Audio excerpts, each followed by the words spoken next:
성령 하나님, 우리에게 불을 주시어 예수 그리스도에 대한 사랑이 활활 불타게 하여 주시옵소서. 특별히 십자가의 은혜에 대하여 더 깊이 우리 마음에 새겨지도록 성령 하나님, 우리와 함께하여 주옵소서. 예수님의 이름으로 기도드립니다. 아멘. 하나님 말씀 출애굽기 40장 24절 말씀입니다. 그는 또 회막 안 곧 성막 남쪽에 등잔대를 놓아 상과 마주하게 하고.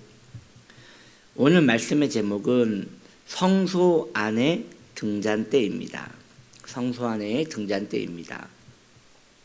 등잔대는 성소 안에 있었습니다. 뜰까지는 많은 사람들이 뜰에 무엇이 있는지 알 수 있었지요. 뜰에는 번제단이 있고요, 물두멍이 있지요.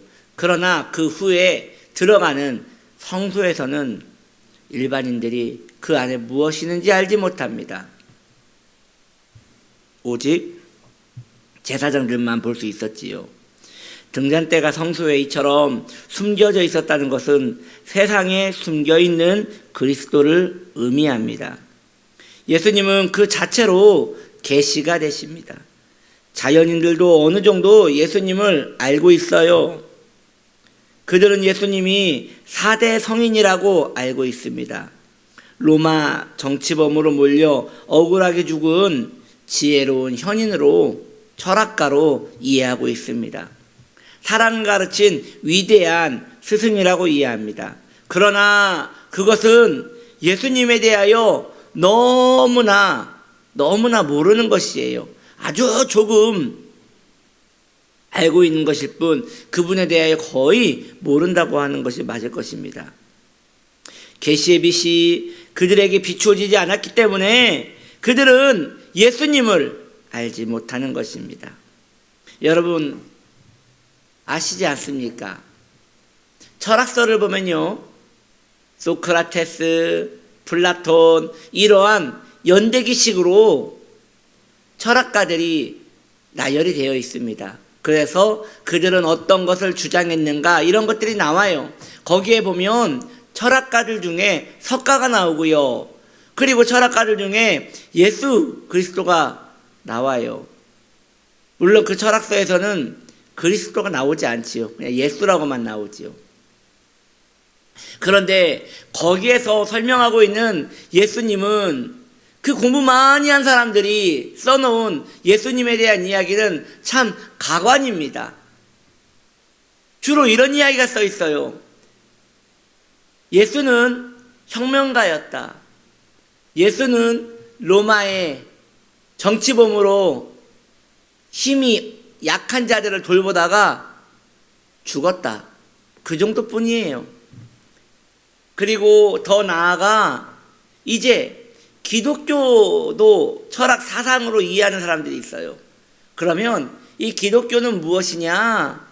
네, 결국 기독교인들은 약자를 위하여 살아야 하고 예수의 정신을 받아서 계속 그렇게 선하게 살아야 한다. 그 정도가 그들이 말하는 예수와 기독교에 대한 이야기입니다.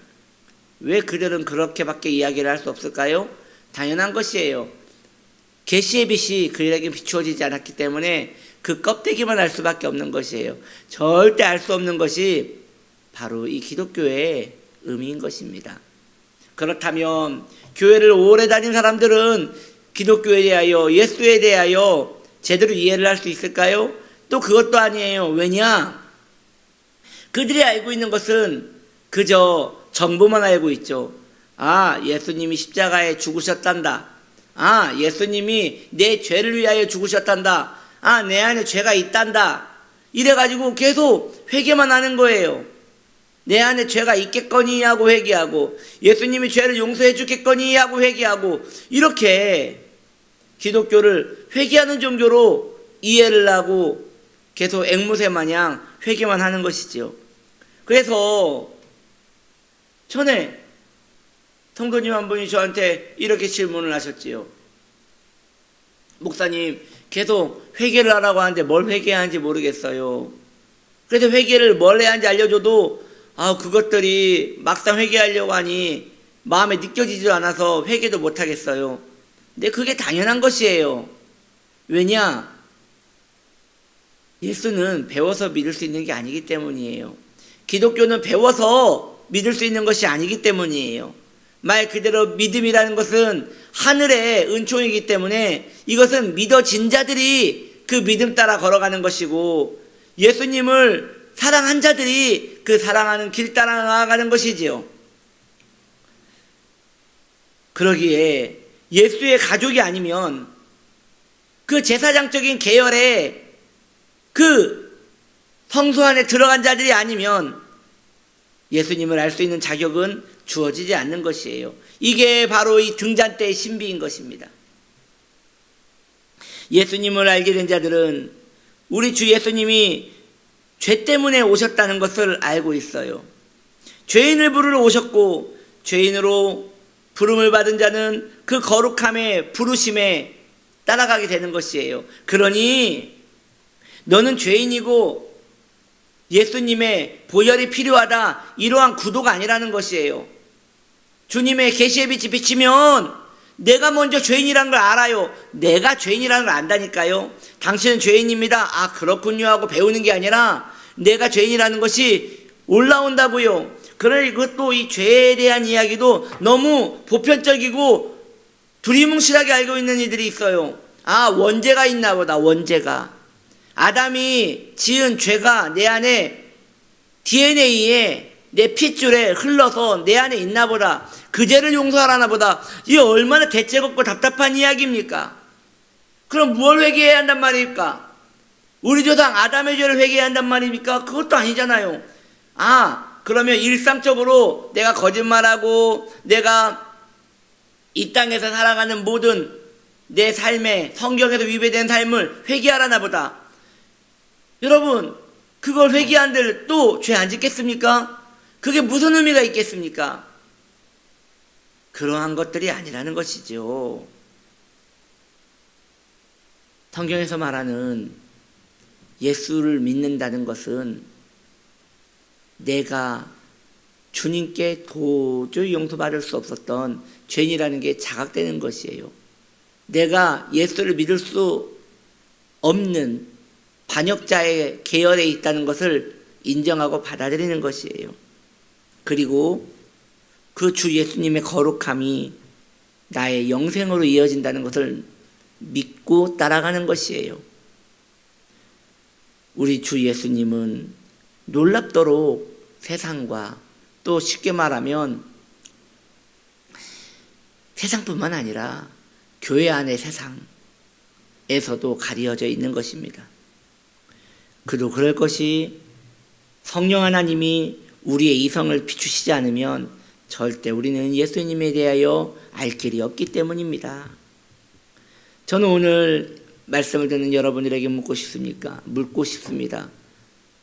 당신은 예수님을 아십니까? 아신다면 여러분들은 고백하셔야 하지 않겠습니까? 예수님에 대하여 아십니까? 라고 할 때 네 라고만 대답할 게 아니라, 그러면 어떻게 하느냐고, 그걸 난 무엇을 안다고 이야기하셔야 합니다. 주님은 예나 지금이나 우리에게 듣고 싶으실 것입니다. 너는 나를 누구라 하느냐? 너는 나를 누구라 하느냐? 여러분, 잠시 멈춰서 그거에 대답하셔야 합니다. 너는 나를 누구라 하느냐? 앵무새 마냥 예수는 구세주입니다, 나의 왕입니다, 나의 전부입니다, 이런 얘기 하지 말고요. 내 진심, 내 삶을 바쳐서 고백할 수 있는 무거운 대답을 하셔야 하는 것이에요. 넌 나를 누구라 하느냐? 그 질문에 답을 드려야 합니다. 그때 기독교는 시작되는 것이에요. 오늘 기도하실 때